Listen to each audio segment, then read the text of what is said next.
which is nice. So we are going to, part 4 and part 5 go together. They're generally called solving equilibrium systems. And you figure you have Kc is equal to all that stuff. We're going to kind of mathematically solve some things in that stuff. So the first type of problem I want to look at is coming up with the Kc. If you know, you have to know the initial concentrations of all reactants and products. And past that, you can either know the equilibrium concentration, the final concentration of something, or you can be given the value of Kc. Yeah. Sorry. This isn't determining Kc. This is coming up with the final equilibrium concentrations. My bad. So I hope we're okay. That will become more apparent coming up. I want to focus on this first one for part 4. This is part 4, and this other one's part 5. Okay.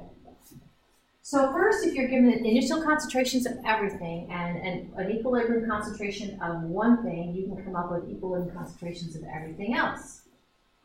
And it will involve stoichiometry. So if we consider this equilibria that we've been looking at quite a bit, where we have 1 mole of nitrogen molecules plus 3 moles of hydrogen molecules go to form 2 moles of ammonia molecules. Let's say that we have an initial concentration of the 2 reactants, okay, and we don't have any concentration of ammonia.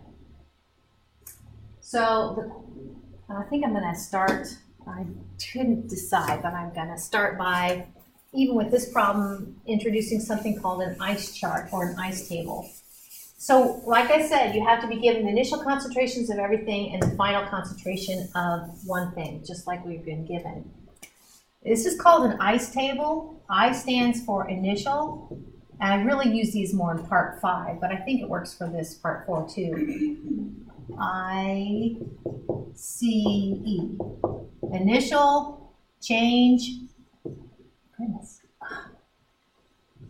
and at equilibrium. See the ice? Okay. So basically, we're going to take the initial and we're going to apply a change and we're going to get the equilibrium concentrations. That's an ice table. That's your first look at it. So what does that mean here? Oh, by the way, then to get started, what I do is I kind of go across the board. I'm going to put those 3 species as columns. So I'm going to put the molar concentration of N2, the molar concentration of H2. Oh boy, those mandarins do smell good. The molar concentration of NH3. And then I'm going to start to feel it. It's like a grid. It's like a 3 by 3 grid. So I have some numbers. I like it because then I have some numbers to plug in. Suppose we start with initial concentrations of 1 molar for each of the 2 reactants. So find my 2 reactants, and I'm going to put 1.000, molar, 1.000 molar, and we don't have any NH3. Awesome. And then the thing underneath the blue says when equilibrium is reached, the concentration of N2 was found to be, so find my N2 column, equilibrium concentration was found to be 0.921 molar. And when I look at that, then I'm like, oh, okay.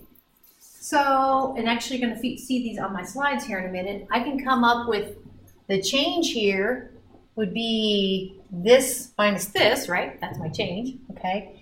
And stoichiometry is, a 1 to 3 to 2, and I'll kind of show you how we handle that. But I wanted to set it up this way. So we're supposed to come up with, our goal is to come up with these guys and to knock out the equilibrium constant. So the next slide, this slide actually says, well, how can we come up with Kc? Well, we've been talking about how we come up with equilibrium constant expression. It's the molar concentration of the product raised to the stoichiometric coefficient divided by the molar concentration of the reactants raised to their stoichiometric coefficient. So, And just so we're on the same page, I would usually put a little E here, or I have sometimes. We're talking equilibrium concentrations. So just so we're on the same page here, these are what's going to go in that bottom there. Or these in the bottom is what's going to go in the equilibrium constant expression. All right. So what was reacted? Like I said, if you're like, well, I can see the change now, what was reacted is 0.079 moles per liter. Now this is where I, bless you, this is where I have to concentrate sometimes. I'm like, now how does that work? But do you see where the stoichiometric coefficient for the N2 is 1, for the H2 it's 3. So does this make sense that actually the change, this is going to be 3 times this? Does that make sense? Okay. So how much H2 should be reacted? Well, you can see it here doing the legitimate way, using a stoichiometric ratio. We had a change of 0.079 moles per liter for N2. From the balanced equation, we have 3 moles of H2 are consumed for every 1 mole of N2. So, come up with this. 2 sig figs, or give myself 3 sig figs. What am I doing there? Well, oh well. So this actually, let's see, 3 times 0.079 molar, or 0.237 moles per liter. And I'm going to actually add a sign there because this row here with change, sometimes it's increasing, sometimes it's decreasing. So in the case here, we know it's both of these are decreasing. So I'm going to put a little negative here. 2, 2. So what do you think? The coefficient of the NH3 is a 2 versus a 1. I'm liking, this has to be 2 times 0.079 molar. Does that make sense? It will be plus. But there's the official look at it. So we know that the change in the N2 based upon the initial concentration, the equilibrium concentration of N2 is 0.079 moles per liter. We know that 2 moles of NH3 are formed for every 1 mole of N2 consumed. So that's our factor of 2 I put up there. So, but this is going to be now a positive 0.158 molar because it's being formed. So there actually, for this, again, this row, there actually is a sign there. Well, I'm almost done. Okay, so the way you use an ice table is you take the initial, you apply the change, you just take the initial, you apply the change, come up with the equilibrium concentration. So we're almost done. I just think an ice table is a good way to organize things. Okay. So the equilibrium, now you see the cool little subscript E there. The equilibrium concentration of N2 is given initially, 0.921.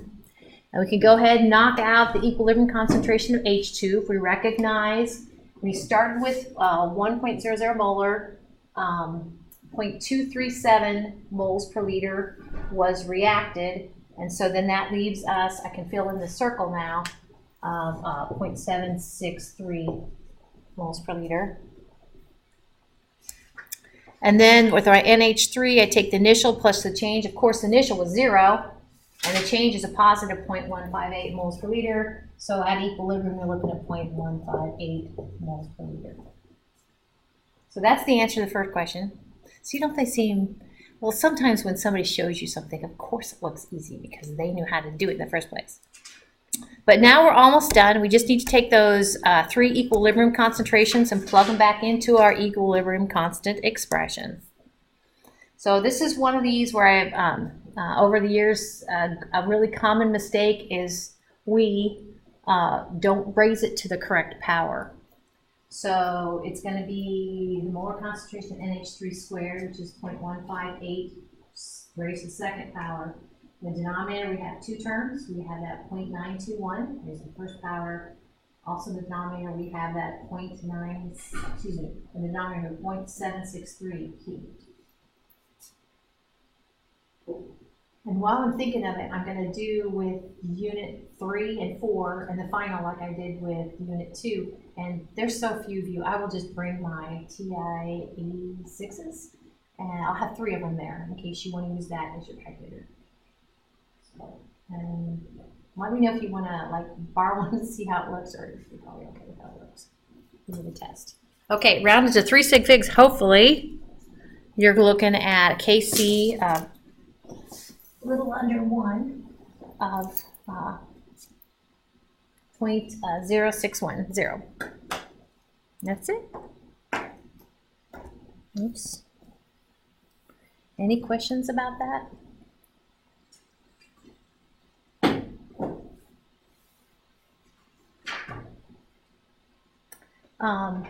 I'm trying to think of variations on this kind of little bit straightforward problem you might run into. And one variation could be that I'm trying to think of this, that actually you have, you don't have zero product.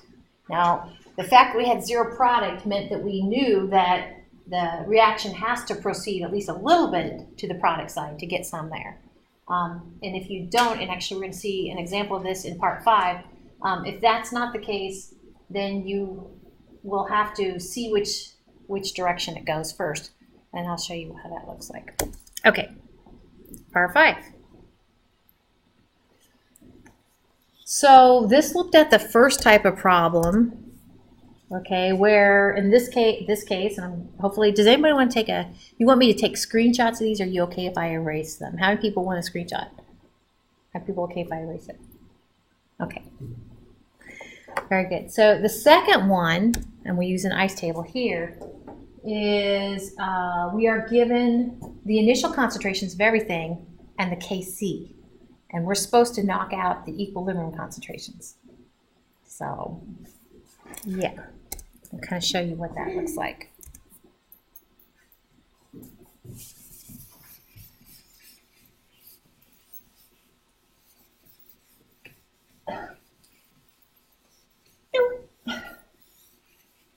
Okay. Again, we're going to use stoichiometry. And this is one of those things where, and I said this to another one of my classes this morning, it's going to be easier to show you than it is to explain it. So what you're going to see is this process. Basically, we are going to introduce a variable x in our ice table. And that variable is going to represent the changes, okay, to reach equilibrium. And then we're going to pick probably whatever has a stoichiometric coefficient of 1, because then it makes everything else a little bit easier. So you'll see what I mean here in a minute. And then we're going to identify our changes. Pointing at a blank wall. We're going to identify our changes in terms of x, okay, relative to that. We're going to go ahead and write equilibrium concentrations, okay, in terms of x. We're going to take the initial, apply the change, come up with equilibrium concentrations.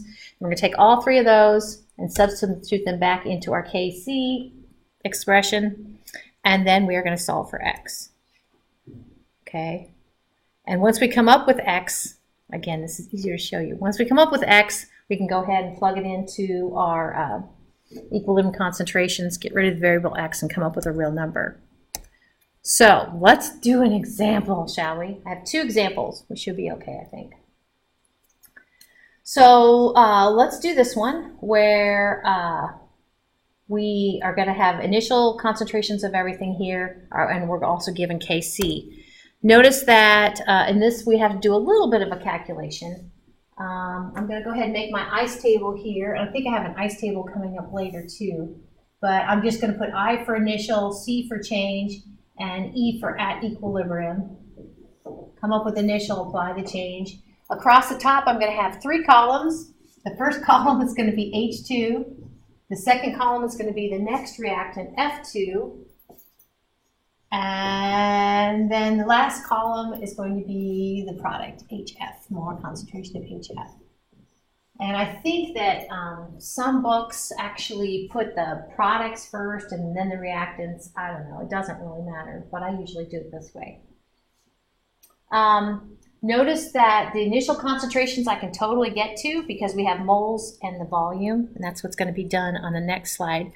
But the object is to come up with the equilibrium concentrations of everything. Oh, by the way, so Kc is equal to 115. So another thing when I'm working these problems is you're going to need it anyway, and it just gives me warm fuzzies to write it down. You're going to need the equilibrium constant expression that we've been talking about. So it would be the molar concentration of the products raised to their stoichiometric coefficient, in this case 1 product, and the molar concentration of reactants raised to their stoichiometric coefficients. I mentioned it a minute ago, a very common mistake is to blow off these powers. Okay, these become molar concentrations raised to that power in equilibrium constant expressions. All right, so let's do that Gen Chem 1 sort of math. We had 2 moles of H2 floating around in a box that had a volume of 2.00. So I can do that math. You're looking at the initial molar concentration of H2 is 1.00. If you look back at what was given, we've got 4 moles of F2 in a volume of 2 liters. That means your molar concentration 2.00. For the product, we actually have an initial concentration of nothing. So I'm going to actually take those 3 numbers and fill them across as my initial concentration. So 1.00 moles per liter H2, 2.00 moles per liter F2, and 0 HF. So I mentioned that we're going to use X's and we're going to pick on something that has a stoichiometric coefficient of 1. So we could have picked on H2 or F2. But if we go ahead and pick on H2, does this make sense? If we make the change in H2 as negative X, since the stoichiometric coefficient of F2 is also 1, that change is also minus X. Since the stoichiometric coefficient of the product is 2, that means the change is going to be a plus 2X. Okay, so minus X, we set it up that way. We have the same, they're stoichiometrically equal, H2 to F2 minus X, and this one's going to build stoichiometric coefficient of 2. Right? Not bad. Well then, actually, I'm going to kind of cut to the chase. I mentioned this in the kind of the outline of how we work this problem. We can come up with equilibrium concentrations now in terms of X. Well, how do we do that? We take initial, apply the change. So with regard to my hydrogen concentration, it's going to be initial minus X, or apply the change, which is negative X. The F2 is initial, 2.00, apply the change, minus X. HF is the initial, which is 0, apply the change, plus 2X. So honestly, we're, let's say almost done, but we are almost done. We're going to take these 3 quantities and plug them back into our equilibrium constant expression.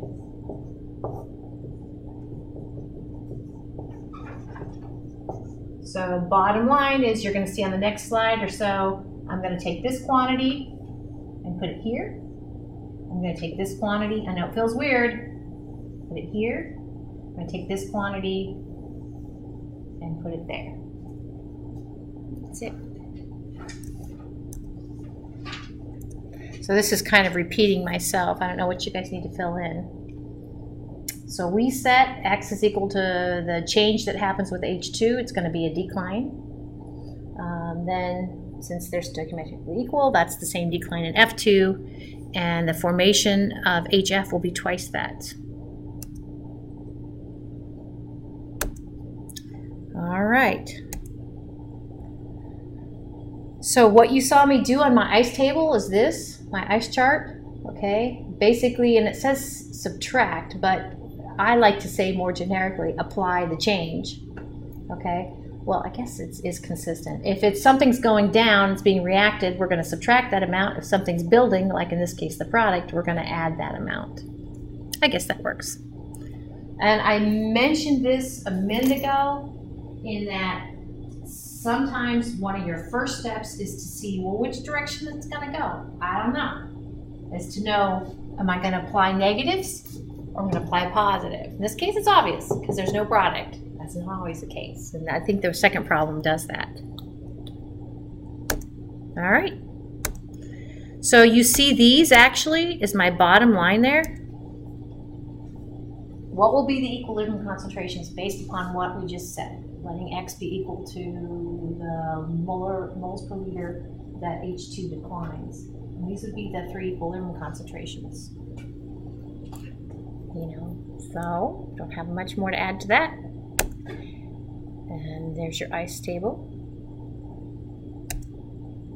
And here's your equilibrium constant expression. I don't have much to add.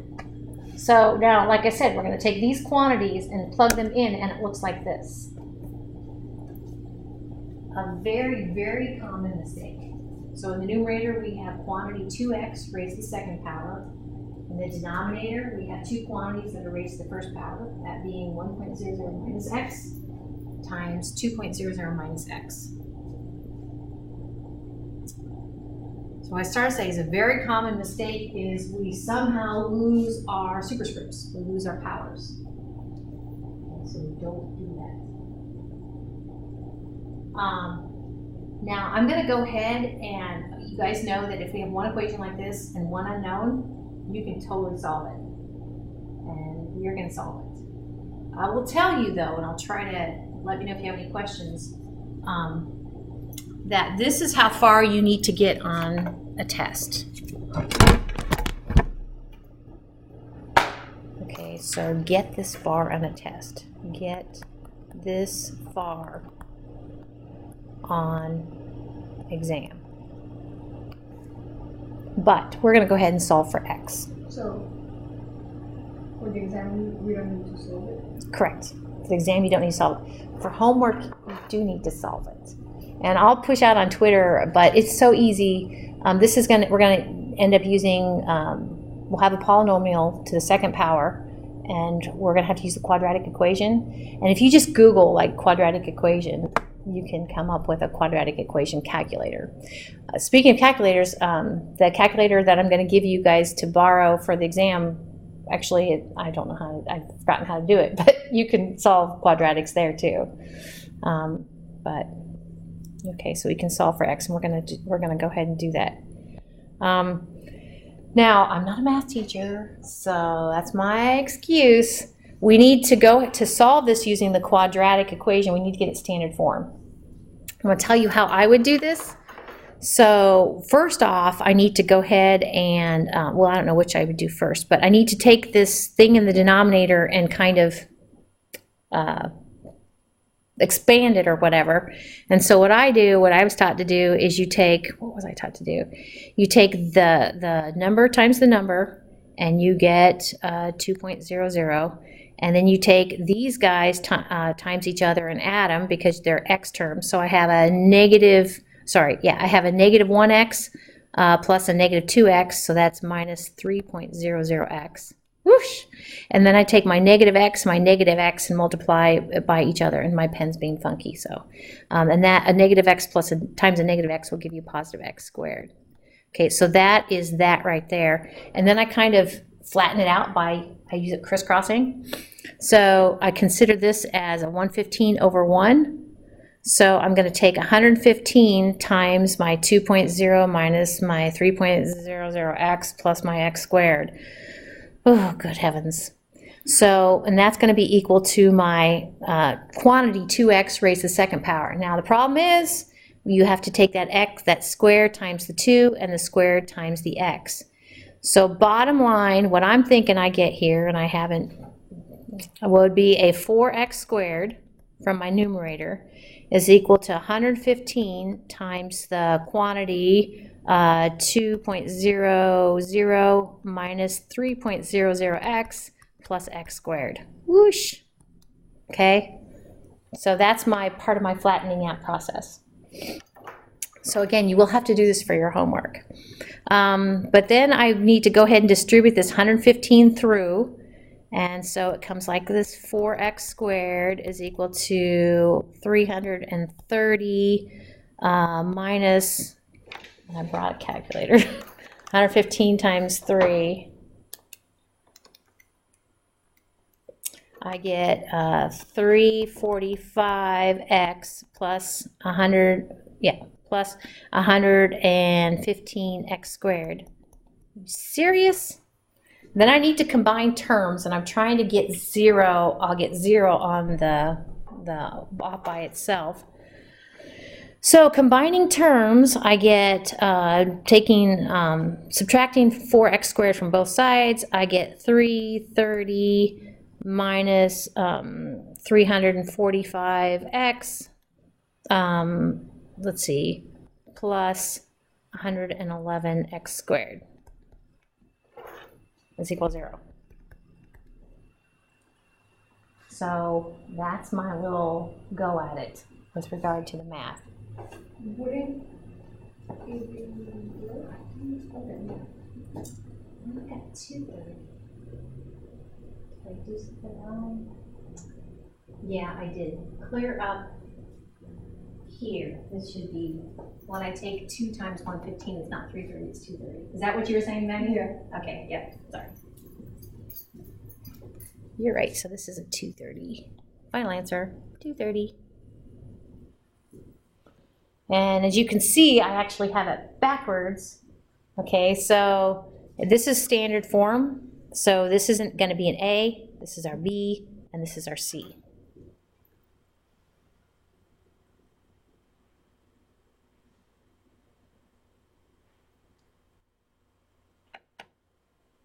So even the program I'm going to show you, you would have to get it in standard form before you can plug it in the program. So you're going to have to be able to, and they get really ugly numbers. So if you got an ugly number, you're like, this can't be the right. Keep working it. It very well might be. Okay. So standard form was ax squared plus bx plus c is equal to 0. And some people love the quadratic equation. I'm not a fan because I never get the same, I have a hard time getting the same number twice. But this actually will give you 2 solutions. And the 2 solutions come in because we're going to actually add this quantity, square root of b squared minus 4ac, and we're also going to subtract that quantity. So you get two solutions.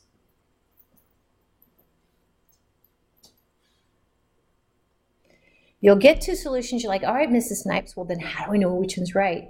And we're going to do 2 examples. This is the first of 2 examples, and I'm going to show you that one is like illogical, cannot happen, and one can.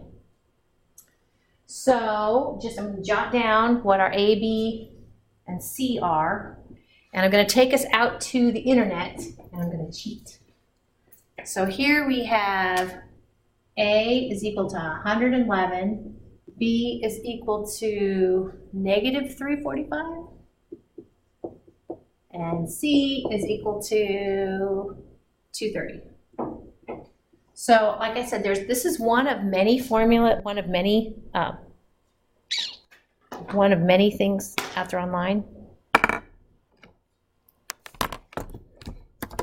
But you can use this for your homework. Totally can use this for your homework. So for A, you're looking at 111. Oops. All right. For B, you're looking at negative 345. And for C, you're looking at 230. And calculate. That's so cheating. So I'm going to jot down what it came up with, and it used the quadratic equation. Our 2 solutions are x can be equal to 2.14, or x can be equal to 0.9. Thank you. And just looking at this, can you see where this one doesn't make sense? Because we didn't even start out with 2.14. So that's my kind of finishing my thought for that. Okay. Two real solutions. 2.14 and 0.968, 3 sig figs, I guess. And like I said, the top one doesn't make sense. You guys like doing the quadratic? Okay. Like I said, not a fan. Yeah, I have to. Okay. So let's go ahead and finish that thought then. If this guy is X, all you're gonna see me on the next few slides is all we gotta do is take that X and plug it in here to get this equilibrium concentration, plug the X in here, get this equilibrium concentration.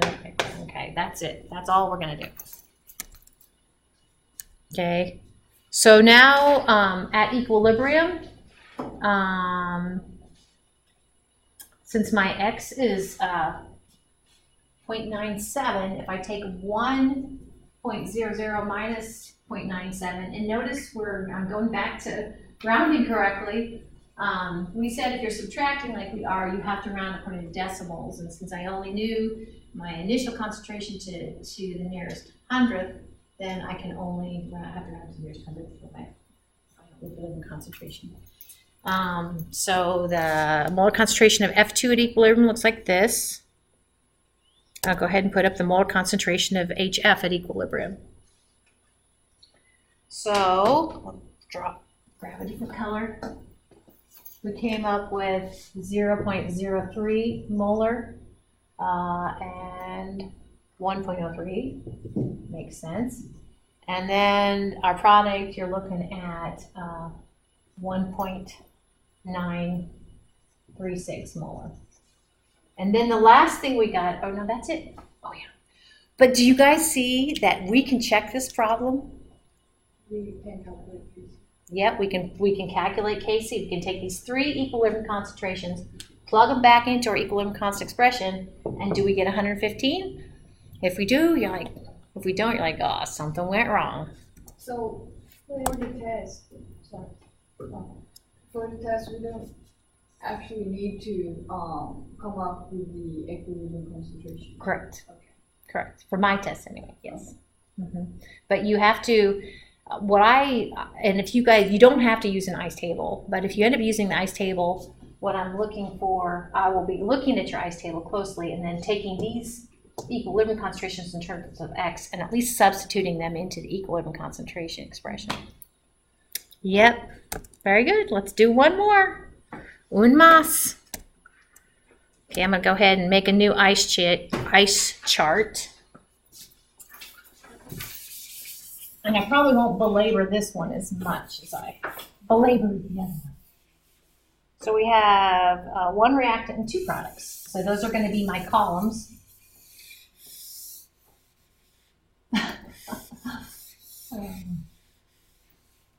Okay.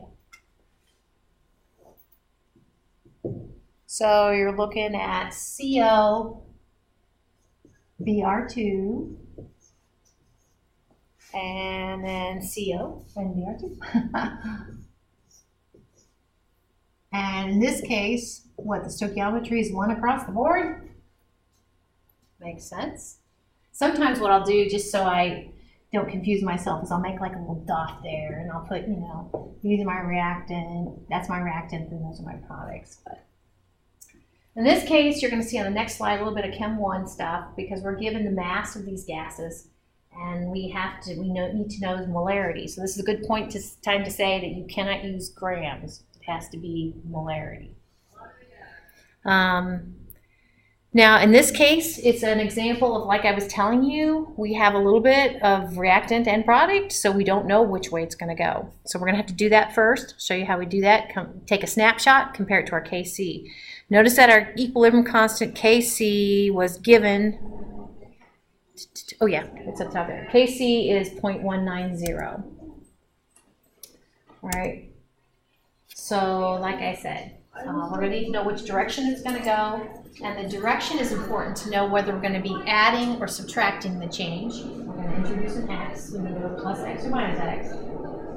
But that is nice, since the stoichiometric coefficients are 1 across the board. We don't have to do that, okay? But we need to know which way it's going. The equilibrium constant expression, you should jot this down in working this problem, because that's what you're going to substitute into. So it's always products divided by reactants. And hopefully you're doing enough homework to kind of get that through your head, because always products over reactants. Raise your stoichiometric coefficients. So we've been talking about we talked about reaction quotients. So reaction quotients are a snapshot. And actually we're going to start with our QC, not our KC, because the value of KC is given. So we're going to here in a minute, after we come up with the initial molar concentrations of those three things, plug them into our reaction quotient expression and compare that value to 0.190. All right, so do you guys have these? No. Okay, hand cramp. So a few slides ago, we said the mass of the carbon monoxide was 33.4 grams. It's running around in a volume of 1.50 liters. And if we go ahead and multiply that by the molar mass, the flipped version of the molar mass, seems like forever since we did that in Chem 1. 1 mole over 28.01 grams. Grams will cancel, but we're left with moles per liter. And you're looking at 0.795 moles per liter. So I like the ice tables because I can fill stuff in. All right, so now it goes here. Yay! The BR2 looks like this. The original problem said we have 70.7 grams. It also is running around a common volume of 1.50 liters. And we need to use its molar mass, so multiply by 1 mole over 159.80 grams, round to 3 sig figs. We're looking at 0.295 moles per liter. And that one we go right here.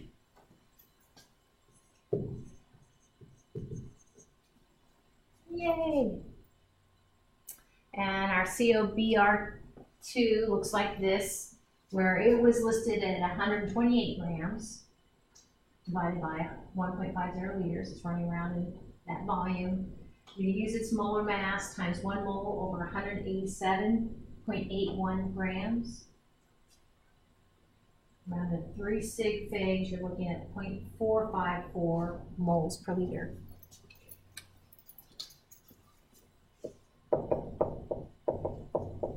Yay! Okay. All right, so let's go ahead and take these initial concentrations and plug them into our equilibrium constant expression. So it would be 0.795 times 0.295, so our product concentrations, divided by 0.454. That's our reactant. It's weird not to have any units, isn't it? I think it is. So that gives us a QC of 0.517. And if we compare that to our K, our equilibrium constant, there's not a big difference, but 0.517 is greater, our snapshot is a little bit greater than their equilibrium constant, 0.910. So if it's too big, that means we have too much product. So this is a good one where we're going to products, go back to reactants. So products, go back to reactants. So I'm going to go back to my ice table. Products, go back to reactants. So I'm going to make these guys negative X. Products, go back to reactants. And the reason I don't have to use any like fancy number is the stoichiometric coefficients are all 1. Okay?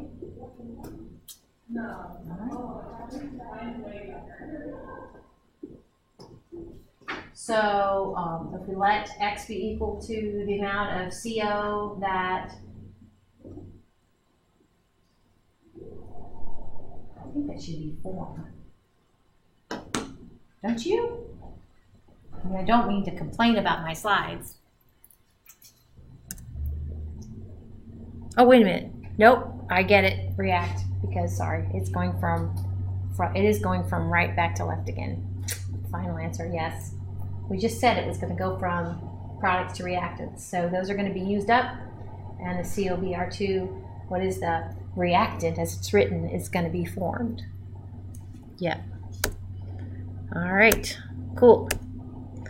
So we can go ahead, and I'm going to fill in my ice chart, my last row down here, and it simply is the equilibrium, apply the change. So for the first one, for the COBR, well, it's listed, but I guess I could go in that order. For the CO, it's going to be 0.795 minus X. For the BR2, it's going to be 0.295 minus X. And for the COBR2, it's going to be 0.454 plus X. And you know the drill. All we're going to do is grab these and put them into your equilibrium constant expression. And you would be done on the test.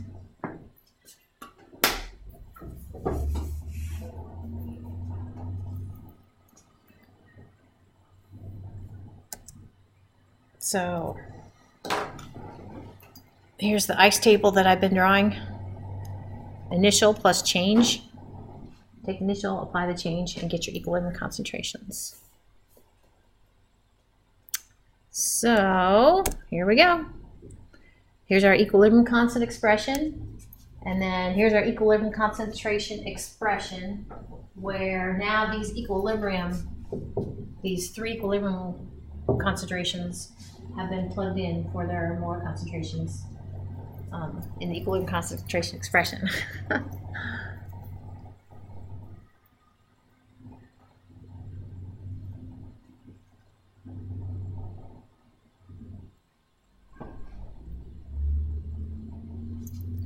And I'll put stop or yay or something for exam. And I'll put solve for X for homework. Okay? I'm not going to butcher this and belabor the flattening out process like I did before, but the flattening out process gives you this. Do you guys have this in your notes already? This is in standard form, where A is 1, B is negative 1.28. Okay. So we plug that in, and again, I'm not going to go out there and prove it to you because I want to kind of finish up these few slides. We could use something online, and you would come up with two solutions, and one will make sense and one will not. Which one does not make sense? Yeah, the first one does not make sense because you can't react 1.15 moles per liter when you only start with 0.795 moles per liter. Cool. So then the last thing we need to do is to go ahead and revisit these X quantities, substituting in what the value we know for X to be. So I don't know how do you guys have these already? No? So 0.795 minus 0.129, that will give you 0.666 moles per liter. Oops. There we go. For the BR2, when you plug in the X that we know it to be now, you're looking at 0.166 moles per liter. And for the COBR2, you're looking at an equilibrium concentration of 0.538 moles per liter. And again, I just want to remind you that if you get the equilibrium concentrations, you can check your answer, which is good and bad. Sometimes you don't want to know if you got the right answer.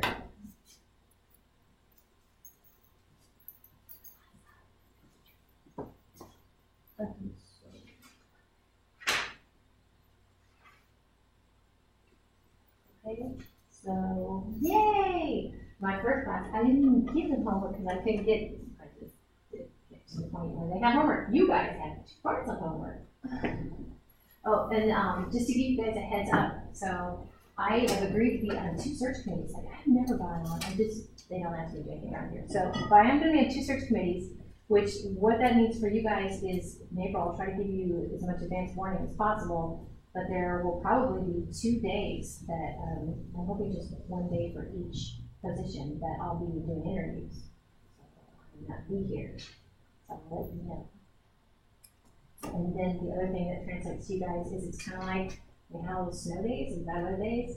So I'm under the gun to get through a certain amount of material. So if I talk 100 miles an hour, I'll need to slow down. You can tell me outside class or just ask questions. Cool. These are fun. I'm telling you. They're addictive.